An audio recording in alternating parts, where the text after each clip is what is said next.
that I went up to Elton's room and banged on the door like 3:00 in the morning. No answer. Banged. He opened the door. He said, "What the fuck do you want?" And I said, "I'm so dead. You don't know what they've done to me. I'm so upset." And he went, "Shirley, will you just fuck off?" And I sat outside his room and cried my eyes out. No.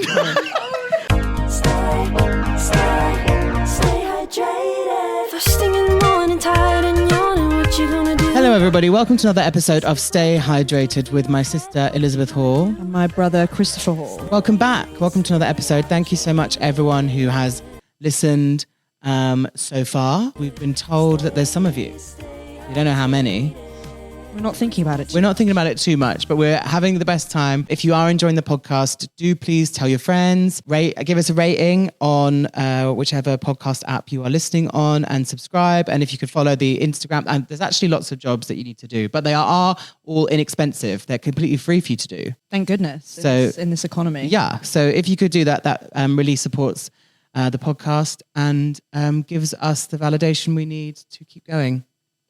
And keep our self-esteem up. How are you doing today, Elizabeth? I would say I'm doing okay. How are you doing? Yeah, pretty good. Yeah, good. I think sun is in the we're now into spring for sure. Thank God. Yeah, and we are moving forward throughout the year. Can you believe it is April? I can't really. I mean, I can tell when I put a jumper on and I'm freezing, and then I put a coat on and I'm boiling. Yeah, that's kind of how I know. Spring has sprung. Spring has definitely sprung. Yeah. And thank God for it. Yeah. Wherever you are, we hope you are having a confusing time knowing exactly what outerwear to put on, just like us. This week on the podcast, we have Shirley Lewis and Jo Garland, the George Michael singers. They are currently on tour. They are amazing, gorgeous, wonderful women. They are, last year, the four people, Shirley, Jo, Jay and Lucy all did a show at Shepherd's Bush. And they are four of George Michael's kind of most consistent, kind of most iconic of his background singers. Shirley having been with him all the way from the start of his solo career, from the end of Wham, right, to the start of George Michael as a solo artist. We did some fun content with them, which was amazing. And then we went to see their show in London. It was amazing. It was really good at the end of last year. And now they're on tour. And they've asked me also to open for them for their last 5 dates. Come on now. So today, when this episode drops, the George Michael singers plus Lizzie will be in Cardiff. So you've missed that one, unfortunately. But that's fine. There is still 4 more. There is Swindon on the 11th of April, Leeds on the 19th of April, Birmingham on the 25th of April, and Guildford on the 30th of April. So yeah, if you want to see them, it's an amazing show. They play and sing some of George's greatest hits, Careless Whisperer, Faith, Freedom, and also just share some stories. So if you're a George Michael fan or just a fan of really good musicians, come along. Great night. And they'll get to see you. And they'll get to see me open. But let's not think about that too much. Scary. But yeah, really exciting. Very, very exciting. Very, very proud of you. I also have some live dates if you want to come and see me do some stand-up, everybody. Tomorrow in Clapham, in London, I host a queer comedy night called LGBT Hee Hee. I get some comments being like, can straight people come? You absolutely can come, as long as you're cool. Queer people and allies, welcome. But it's a really, really fun night. Tomorrow night, April 9th, we have Susie Ruffle headlining.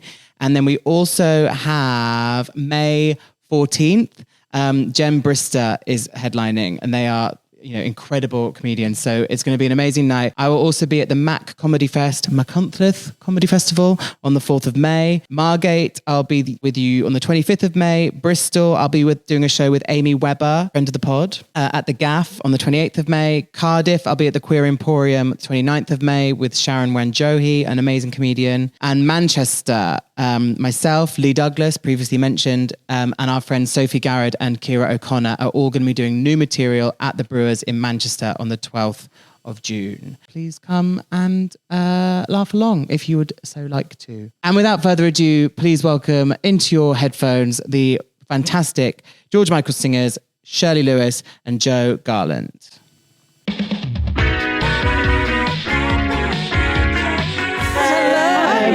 I'm just excited that you're here. I know. Thank you so much for having us. Cheers. Yeah. Cheers. How are you both? We're good. We're really good. Really excited. Yeah, we've just come back from Cloud 9, haven't we? Because it was such an amazing show. It was a sellout, wasn't it? It was incredible. It was emotional and fun, and it was a long process. Took a lot of hard work, which was great, and it was just brilliant. The whole thing was just an amazing journey, wasn't it, Shirley? Yeah, it was great. I mean, it took about a year for us to kind of actually get it together because we were out on tour actually with another artist, and me and Jo haven't worked together that much actually.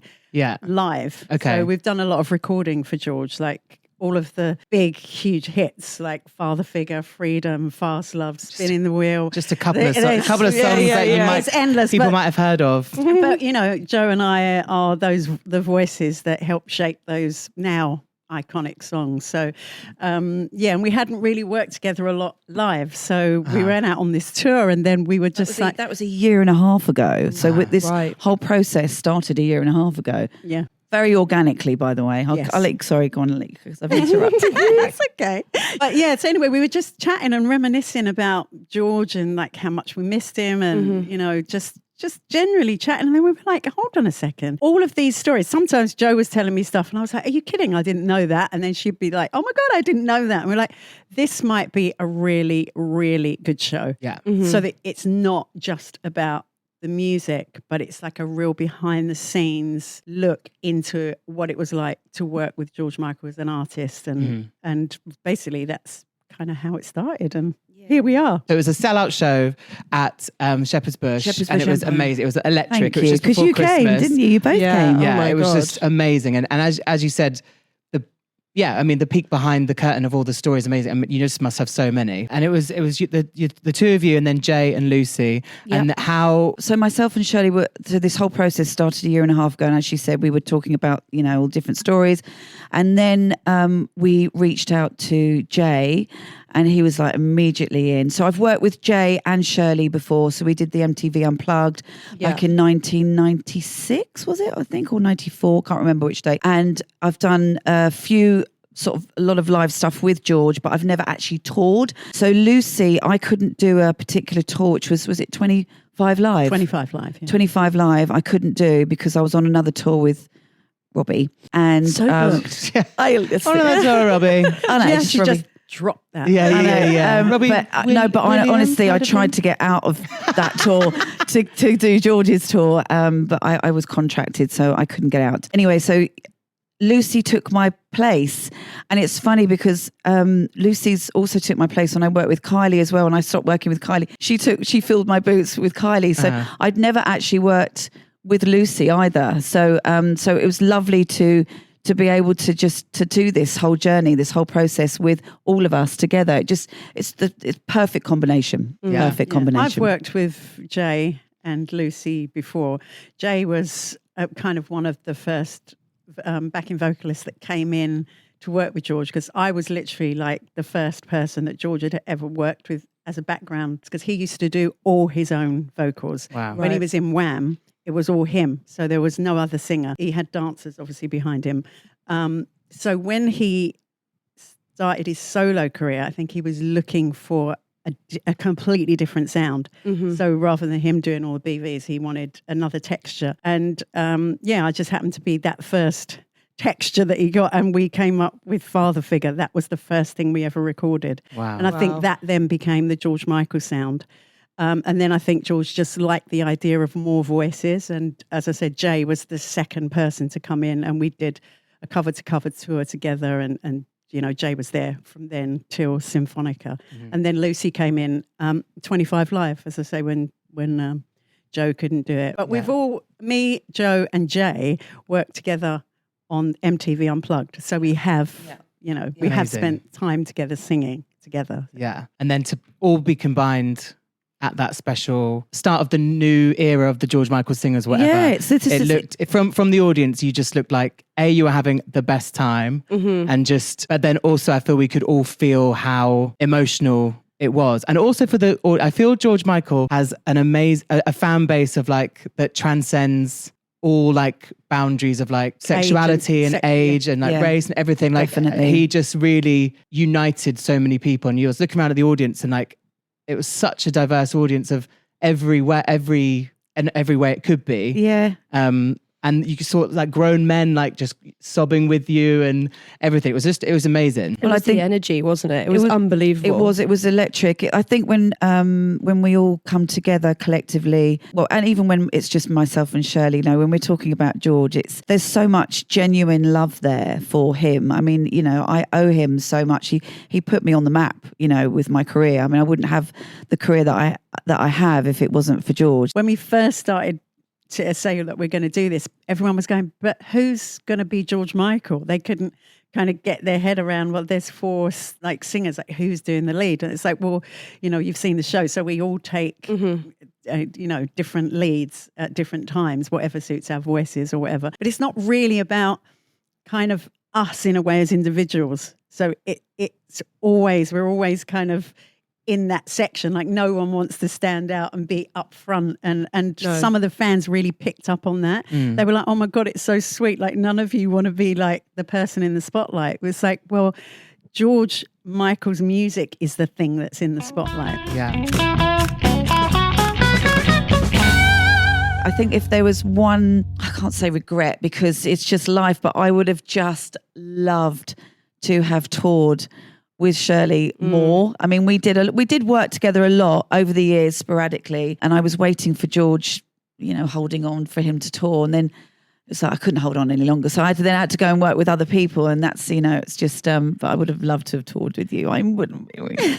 Yeah, George didn't. He wasn't one of those artists that is touring a lot. I mean, to be fair, you couldn't be like a working musician and wait for George Michael. Right. Yeah. I mean, you just couldn't. I just happened to have been in a really kind of good position at the time, and I kind of all the time I was like, oh, I'm retired. She retired. She'd do one gig and go, I'm retiring now. So I love that. So I was just there and around. In retirement all the time. All right, I'm back out. I guess One more tour. He was always like, oh, well, all right then. She's always going to be there. So maybe it was a bit of that. Yeah. But yeah, I just happened, he didn't tour that much. I mean, there were such long gaps in between anything he did. And I'm not really sure why, because he really did like being on tour. He liked being with his audience. Yeah, once he got going. But it took him, the nerves of doing it was... Oh, really? Yeah, he had... When we went out on the 25 Live tour, I remember the first date that we did. And obviously he has ticket sales. He knows what's going on. He knows the tour was selling. But like he was backstage and he was like, oh my God, is there going to be anyone out there? And I was like, George, are you actually kidding me? People have been waiting for 6 years for you to tour. Of course there's going to, but he's that real kind of humble guy. He just hasn't got that superstar vibe about him. And I think that's partly because he was, he was a bit of a geek when he was a kid. And I think that shapes the kind of person you grow up to be. Yeah. If you're really popular or really pretty or really, people always want to be around you. He wasn't that kid. Yeah. Fine. So he still has that innate kind of personality. Yeah. So that's what made him so sweet, though. Yeah, and just treading carefully through all like... Well, not that carefully. No, yeah.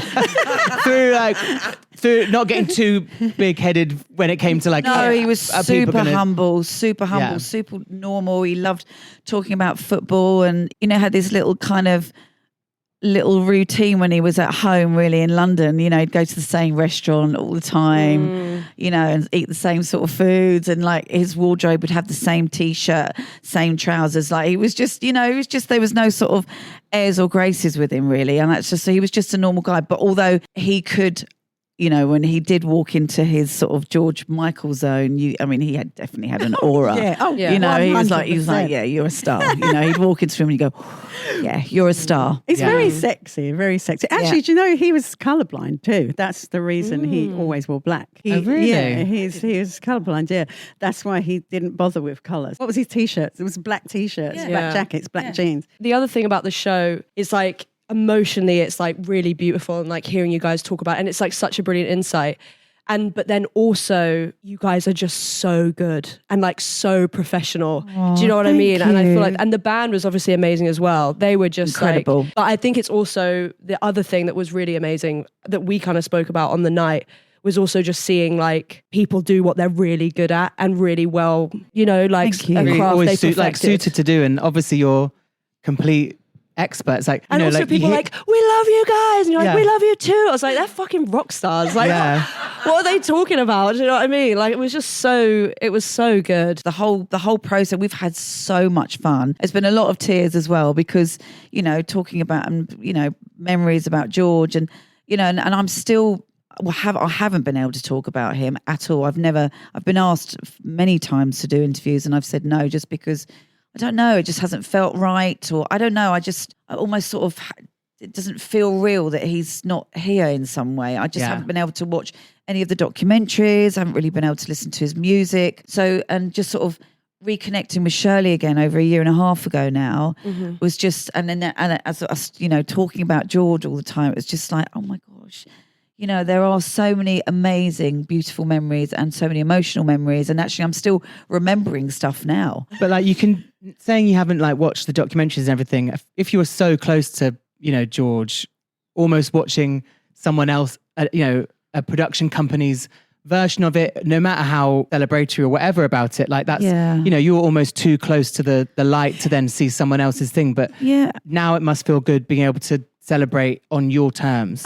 100%. And the thing with, sorry to cut you off, the thing with watching the documentaries as well is when you see people that are talking about George and you know that they don't know him. Yeah. Right. That is more infuriating to me. And that's why I was like, do you know what? I'm not going to watch it. I don't need to watch a documentary about George because I actually know him, like you said. Yeah. So for me, I tried to watch a couple of them and I got so like, why are you even saying that? That's not him, you know? Yeah.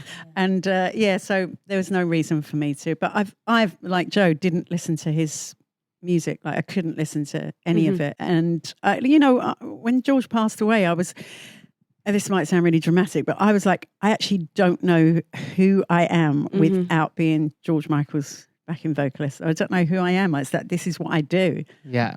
And I did feel a bit lost, to be honest with you. Yeah. And this is definitely so fulfilling. I'm still really, really emotional about it. So, I mean, literally, I could cry now. And any time I talk about him, I could cry. But I'm hoping as time goes on and the more we do, I'll be less prone to tears. What's wrong with me? What is really special as well is it's like giving you guys a little bit of space to like heal together, listen to that music, but then you could tell everyone in that audience you've given them a lifeline as well of like, we didn't know if we'd ever be able to listen to this music live again with people who were so authentically, you know, it's the close to him. the closest you can get to him being back. He almost was back in that room, wasn't but this he? is why the stories are, you know, are so important because it's through our lenses, you know, of the effect that he had on all of us individually. And, you know, and they're beautiful memories, they're special memories and they're poignant and they're, you know, they've changed lives. They changed my life. They changed, all of our lives. So for the audience to kind of get a piece of George, you know, a memory of George like that, it's just, it's super special for them. Yeah. George went through so many different changes in his life. And I mean, I only have the fondest, funniest memories of the time that I spent with him. You know, we laughed a lot together, and I know there was a lot of pain for him. And we, you know, I was with him when he lost his mum and stuff like that. But we always seemed to make the best of that process for him. And he, you know, and he just honestly, George loved to laugh. He had the most incredible sense of humour. So you would have loved it. Yeah, I bet. No, I can already really picture funny. why You would have loved really it. you two got on for so long with him because He would, whenever we're if he'd together, we'll have just seen laugh. the dance that we did with you, he would 100% go, why didn't you ask me to do it? No, he'd be definitely here doing it.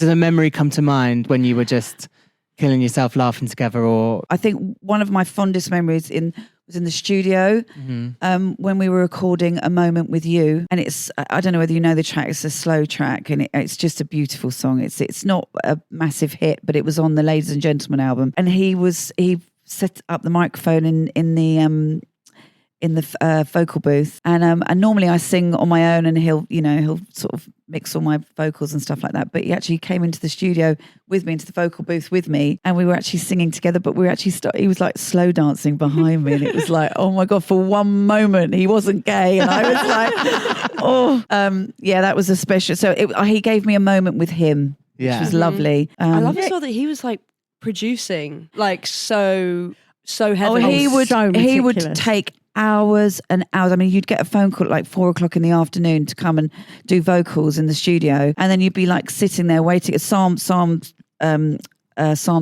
Was it Psalm West? I mean, I knew everyone at Psalm West because you'd be sitting there waiting for hours for George, and then but sometimes you'd go in straight away at 4:00, but mostly you'd be waiting for hours because he'd be in the studio just working on his. I mean, he was such a perfectionist, and the way he delivered his vocals were so important to him.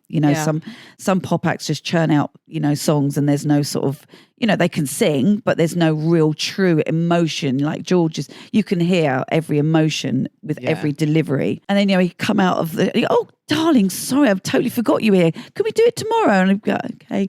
Like there'd be many moments that would be like that. Yeah. Like, no worries. Okay, fine. Yeah. But no, he would do he'd record all of his own vocals and mix and do all of his own vocals. Well, and the music as well. Yeah. And he actually kind of mixed his own vocals when we were doing live stuff as well. He'd have a little mixing desk there, even though obviously he's got a monitor person, but he'd still have his own, because he knew the sound. I was going to say, that just feels like, I know the sound. Yeah. I know I'm going to be the best person to get it. Do it. Yeah. So I'm just going to do it. Exactly. He loved the studio sound in his ears. He loved recording in the studio, and he would get lost for hours in the studio, wouldn't he, Shirley? Yeah. So having that sound, he would like that replicated when he was on stage as well. But I think the reason that George liked Jo and I's voice as well, it's very similar, but it's also very similar to his. So it's quite breathy and really that's like a soft tone, warm sounding. It's not that big, like gospel-y voice. That's not really. Although we can do that. Well, that's the if you thing. need to. That was the thing we about can the get show. deeper. And again, not to I'm really tooting your guys' horn, but hey, that's what we're here to do. But what I thought was amazing as well is the way it would go from I'm blending, I'm part of this group and an ensemble, and then one of you would come forward and take the solo, and you'd be like, period. Yeah. You know what I mean? You really were paying attention. I really was. Honestly, I was one of the best nights of the year. It was such. It was so much fun. We just loved it. Oh my God, thank you. Honestly, as someone, obviously I've been trying to write music and stuff over the last year, and I what for me was really sitting in was you guys are so fucking professional, and that is really what came across. And I just thought it was we learn from the best. George is he is the ultimate professional, and we had the most incredible musical director working with us, and he's Steve Sidwell's, he's like the Quincy Jones of the UK. He's just an immense talent, and every single musician that was on that stage, they're just incredible. That was my dream, to have the most insane band behind me. I tell you what, Jo was in charge. I was in charge of that. I was like, let me choose the musicians, please. Yeah. So that was like a dream come true for me but also they've all worked with George as well, so we had to make sure that it was right. But we learned from the best. George was. He was just an insane professional. And perfectionist. And that is what we just do it naturally, because he drilled us so much. Yeah. We always rehearsed for 6 weeks. No matter what we were doing, if it was one show or 50 shows. You're going to rehearse for 6 weeks, and you will know it 100%. And that is the only way to kind of be comfortable performing. And so you don't really have to think about it. It's all really just, it's flowing in natural. Well, you guys muscle memory you're performing, type thing. so you do it so much. It's just, you don't want to think about, what am I doing next? Where am I going, left or right? You just want to You're there to entertain people, and like you said earlier, Liz, it's giving those fans something that they felt like they would never have again. I just also, I know this sounds quite spiritual and a bit, but I do feel that he is with us in a sense that he's sort of like just the fact that, we finished 45 seconds before. Without even actually doing a run through. And when yesterday we went to a really important meeting yesterday, walked into this office. And what was playing on it was Careless Whisper was playing. Wow. There's The like minute just we walked in there. quickly get it on Instagram. It was just like one of those moments where it's like, look, oh my God, he's but then we just he's here, look, everybody.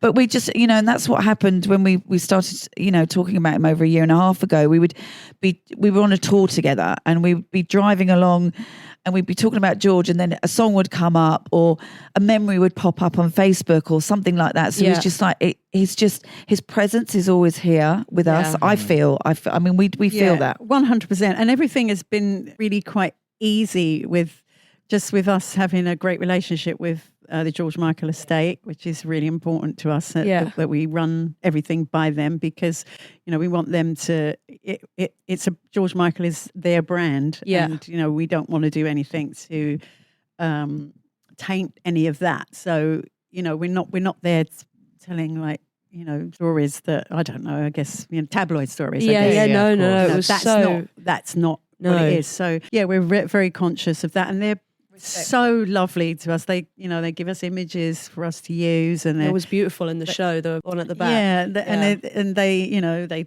do little posts for us, and they're just we're part of the George Michael family, and that's really, really important to us as well. Yeah, definitely. I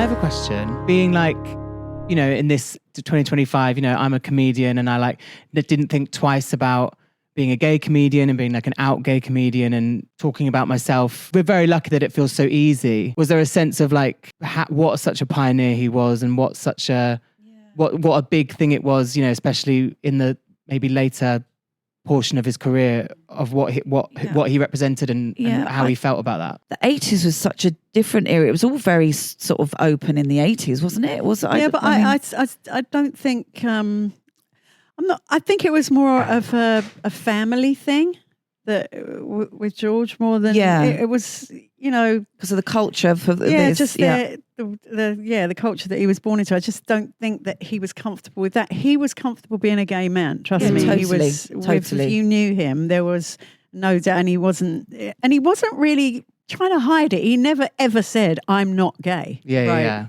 So you won't find anywhere where he says. He doesn't deny it. No, he doesn't deny it. Maybe he didn't say the whole thing. I just think it was a blessing in disguise for him to get caught in that bathroom. And he was like, now I don't have to deal with this shit. Yeah. And he did not run, hide. He was grateful for it. He totally embraced it. I mean, that video is iconic, yeah. didn't he? With the toilet. Yeah. When he was he went and wrote the song. He was like, come in, girl, I've written this song. And we were like, what song? And he was like, it's called Outside. And we were like, oh. Yeah. And the lyrics, I think I'm done with the sofa. I think I'm done with the hall. It's just like, right, if I'm coming out, let's go for it. I'm coming out. And he was a big advocate. I mean, he was, very involved, helping people. And as I said, I really don't, I think, yes, the Times had something to do with it, but I do think it was more of a family kind of issue for him. Yeah. Right. More than anything. Yeah. Yeah. Yeah. And then kind of it comes out and you're like, well I guess I'll just be like a fucking gay icon then. I guess I'll just do it. And it didn't make any difference to his audience. Just saying that. Women still loved him, and he loved women. Trust me, he wasn't like he was so complimentary, wasn't he? He loved a beautiful woman. Yeah. He just, you appreciate and straight men. If he you changed your hair, your makeup, you'd notice everything. Yeah. And he loved my boobs, by the way. He did say he still loved boobs, and I was like, they're here for you whenever you want. Yeah. I love that. What are some of for anyone you've worked with, what are some of the standout kind of memories of being a backing singer? Good or bad? Anything, just memorable, thrown on last minute or rehearsed for a show in the morning and was on that night? Or I've had a real embarrassing. When I did Robbie Williams, we did in 2006, which I couldn't because I couldn't do 25 live. I was on tour with Robbie, and he had this big sort of, it looked like a spaceship, and it was like a stair, so we'd all come out in the middle bit, and it was a staircase going down one side and a staircase going down the other side, and there was 6 backing vocalists, so 3 either side, and so we all came up, and obviously our mics were on and everything, so we all came up to do the opening show, and I've dropped my mic, and it went doink, doink, doink, doink, doink, doink, doink, doink, doink, doink, doink, all the way down the stairs. I was like that. I was like, oh my God. My God. And was it? So It was on. It was on. You Right. could hear it going like all around the whole stadium, going doink, doink, doink, doink, doink, doink, doink, doink, doink, doink, doink. Oh, it's just like, oh God. Yeah, that's like, iconic. Yeah, it's just like, well, Stand I didn't know. I think someone You just had quickly no handed me mic. another microphone, Yeah. and then we went into the song. what song was it? Do you remember? No, can't. I was so traumatized. I can't remember it. Suppressed it. Well, I've got a funny story about, well, it's not on the stage, but I was on tour with Elton John and we were in Amsterdam. I don't smoke or take drugs or whatever, even though I've been in the music industry for a long time. Yeah, that's very impressive. I do drink alcohol, however. But anyway, and everyone knew that I didn't. And we were on the bus and obviously they had cookies. And so this is before sound check. So we're having cookies and everyone's like, no. So I have a cookie. Yeah. Not thinking that I'm in Amsterdam. So we're just on the bus going to, and then, so every like 30 minutes after that, everyone's going to me, you okay? You okay? And I'm like, I'm absolutely fine. Like, what is wrong What's with the them? I don't problem? get it. Anyway, we've just gone on the show, never before the show. They're like, are you sure you're okay? I'm like, I'm absolutely fine. Why is everyone asking me if I'm okay? So anyway, we do the show. So I had this around like 4 o'clock. So we've done the show and the show is 2 hours, whatever. So we come on stage 10:30, we go to the bar. I'm still fine. So then I sit at the bar, get a drink, and then I start feeling really like weird. Like, and I was like, oh my God, I'm actually starving. Yeah. So, like, I need to fit. And everyone's like, oh, sweet, it's kicked in. It's kicked in. I was so pissed off because it's not me. I just don't do it. I can't I don't like anything that I can't control. Like if I drink, I know if I've had like 3 glasses of wine, I'm like, okay, I'm going to get a bit, I'm going to put that down, have some water. So I had no control of it. So I was really annoyed and I got so out of it that I went up to Elton's room and banged on the door like 3 o'clock in the morning. No answer. Banged. He opened the door. He said, what the fuck do you want? And I said, I'm so dead. You don't know what they've done to me. I'm so upset. And he went, Shirley, will you just fuck off? And I sat outside his room and cried my eyes out. No. I was like, Elton John told me to fuck off. Oh my God. Honestly, it was the most, and I said to him next, I'm so sorry. I can't believe that I even like knocked on your door. Like, Yeah. No, Who I does mean, that? to be fair though, I have taken an edible at like 5 p.m. in the evening and been like, oh, it hasn't hit. Kicked in, yeah. And woken up for work the next day and been like, boom, boom. And like, and like the world zooms out. And I'm literally like, I'm fucking stoned. And it's hell. It's really horrible. scary. And So- I'd never, ever taken anything Yeah, before. So you if can I had imagine access the hit. to Elton John's room, I would It's also my knock on time it. to leave now. Let's not go down that road. Any other fun stories? Oh no! How long you got? Yeah. How long you got? That's wild though. Imagine if you'd come up during the show. I know. That I would was have gonna been. say, Now can you look, imagine? can you imagine if that had happened to me? That would have freaked me out because Oh my God, yeah. Went up to Elton John and tapped him on the shoulder when he's singing. Yeah, and said, "Bitch, get off." I'm Yeah. playing." Yeah, we would have found that YouTube video Yeah. of you panicking. Honestly, To be fair to the band, they didn't realise that it was. You know, who knew it was going to take so long? But listen, it's happened to you, so it yeah. does. It's crazy. Yeah. Yeah, honestly, just But, it's too unreliable. No, Fun, but but hence too I just unreliable. stick to my wine. Yeah, Yeah. Have a little glass of Can wine. be trusted. Just a wine. Should we just keep quiet? What? I love the But I way don't you think we looked at need- me because you just knew. You knew it. You knew it, didn't you? You just knew. You know, what else can we? Let's you move on from the. Do we have any other questions written down? You can sniff it out. Come on, you must have a story, Joe. No professional stories. I fine. I don't mix. No, that's good. It's after. Yeah, fine. Yeah. I think I'm going to have to do a book. I think you Wow. should I'm do gonna a have book. to. At some point, I've just, she always says it, and she goes, Jesus Christ, Joe, you've had a fucking life. Honestly, you really need to fucking write a book. I And actually just, want to like, do a film about Oh my Joe. God, that'd be I really amazing. do. Honestly, I've had about 25 different lives, honestly, and I'm like, I cannot believe I'm here. And A, looking- still alive. and looking so fabulous. Oh, Looking so fab. iconic, Thank both you. of you. But just, just sort of, I've had to sort of fight my way through life really from quite a young age. So I'm super proud of where I'm at now. Yeah, we both have We have. really been through it a lot with like relationships, and we haven't had great luck with relationships. So it's made us the women that we are. And I think that makes us really strong. We're still going, babe. We're still going. Yeah, We're still in it. you're both just so nice to be around, and you could tell thank even you. like more of a BTS. But when we were like after the show, you could tell by how happy everyone was for you, the way you were walking through the room, the way you were interacting with people. You like to both just like, well, all four of you that we've met, but both of you just so lovely. I just think it's so important. There's nothing. Look, kindness is just, it doesn't take. It's nothing to be kind. Look, we could all have a bad day. We've all had shit lives. Everyone's going on through a journey, and everyone's got a story. You just don't know what people are going through, do you? And I think it's so important to be kind, and that's not just for show, and it's not just that's who I genuinely am, and that's and I just we are. You're a gorgeous person, and you're gorgeous as well. We're all gorgeous. And it's a testament to have such long working relationships in any kind of entertainment industry. To be the person that gets called up for every tour or everything. Well, it's everything. a really cutthroat business as it is. You need, people. You just need to be kind and nurture people and help people out and just give people a leg up and all of that stuff. I try and do that as much as I possibly can, and a lot of people have helped me out, and it's nice to sort of pay it forward all the time. So it's being a creative is not easy. No. You have to constantly try and reinvent yourself, and I feel I really admire people that just that are in it. It's just because it's hard work. yeah. That's the thing about working with George as well. He was just so loyal Yeah.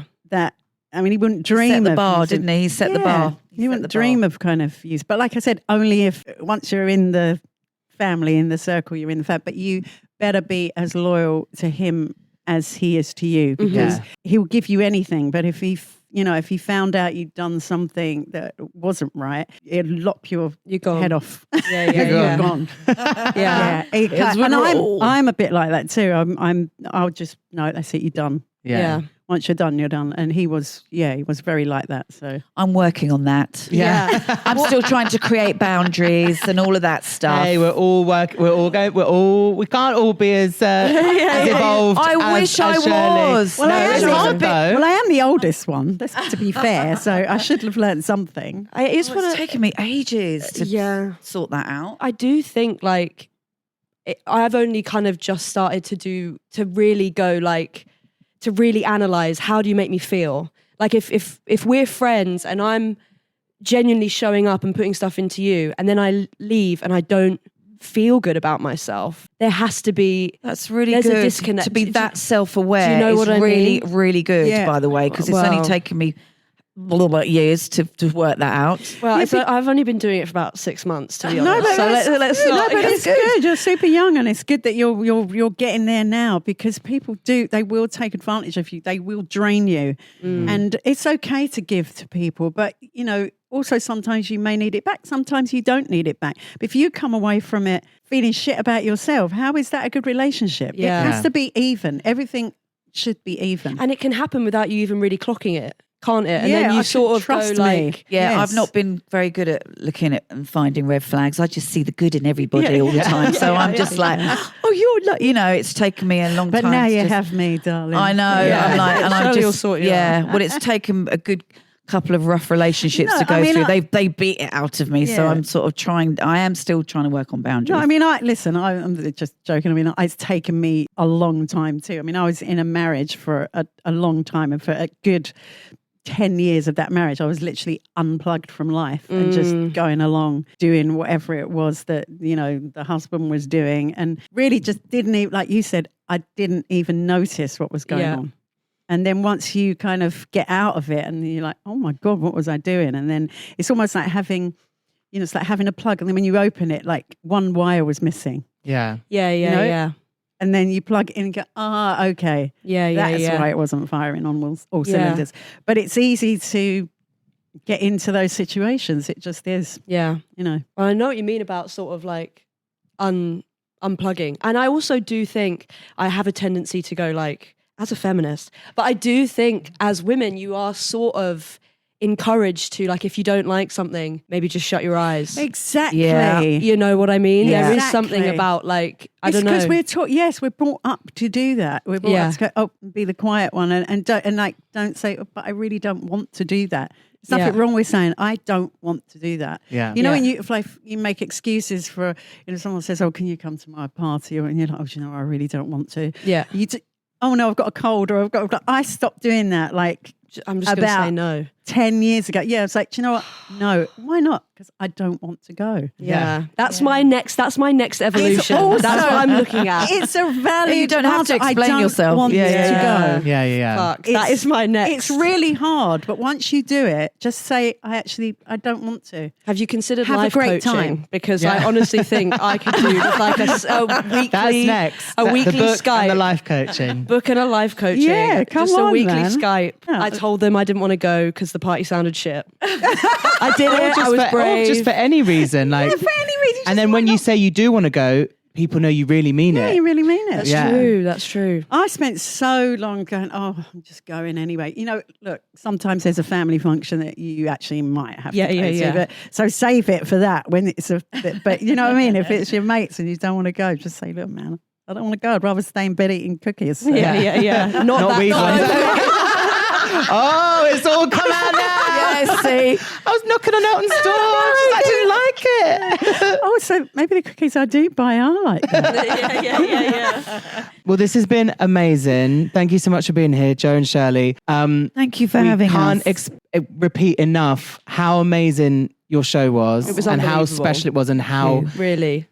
people who are listening, if you're George Michael fans, it is an absolute no-brainer. And if you are just music fans, theatrical fans, Yeah. If you just want to fans see of amazing women, Yeah. and it's so much fun. And please, everyone go. And it's from March. Yeah, March Yeah. 27th, Until April the 30th. And you really are hitting everywhere, right? From For now, we're doing Southend, we've got Birmingham. I don't know what the dates for each of them are, but we start off in Southend, which is the 27th of March. We've got Birmingham, we've got Salford, which is sort of near Manchester. We've got Guildford, Leeds. Leeds. There's 8 That's gonna be of them. amazing. I love Cardiff. Leeds. Yeah. Cardiff, that's right, Swindon. Amazing. And there's London one again? more. No more London ones yet. Okay. Just Oh, yet. yeah, we're ready for that. And we kind of want to go up because we've had loads of messages about going up to Scotland. Yeah, Yeah. Glasgow. And maybe over like to Ireland Ireland as would well. like Yeah. Honestly, when we watched the show, we literally said like this Tour could go forever. anywhere. So I almost just feel like it's just going to keep Yeah. as long as you It's guys just- want to you know do it. what? I It's feel just so hard to, like, you have to have the right PR when you're doing.